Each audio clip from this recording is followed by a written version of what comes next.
Minister of Public Works Bishop Edghill says work on the Canvas City Road will continue as it was designed.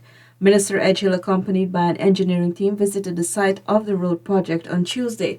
After work on the road was halted on Sunday due to actions by residents who were not in agreement with the project design. Minister Edghill met those residents to address the issue.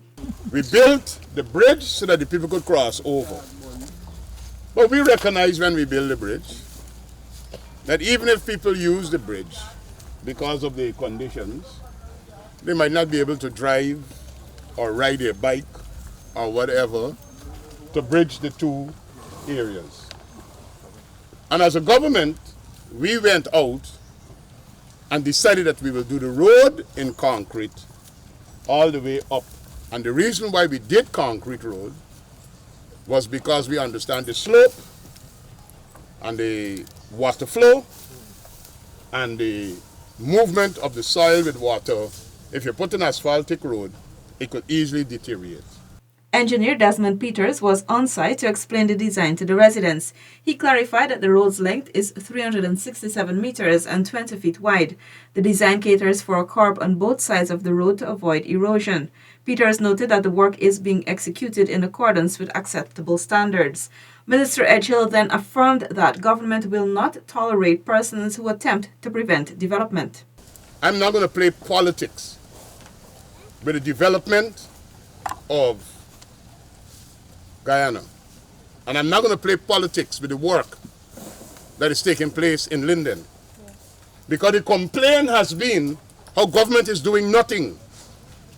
Now government is doing everything that we can do, more than we would have ever done. And if the modus operandi of those who are anti-development is to come out and intimidate contractors and prevent work from taking place, it will not be tolerated. They will be held accountable. I don't care if they are political operatives, and I don't care if they are individuals who want to go to violence. Development in Linden will continue. This project will continue. Yeah. Well said, Minister. Well said, Honorable. This is not something that the Mayor and Town Council asks for. This is something that the people of this community ask for. He noted too that there are systems in place to deal with issues regarding the quality of work or materials on projects, and these must be addressed by the ministry. But I'm making it very, very clear. I'm making a statement here very, very clear. If it was concerning the quality of work that the contractor was doing, you have a right to raise your voice. You're not satisfied with the quality of the work, the quality of the material. That is something that you have a right to raise your voice on.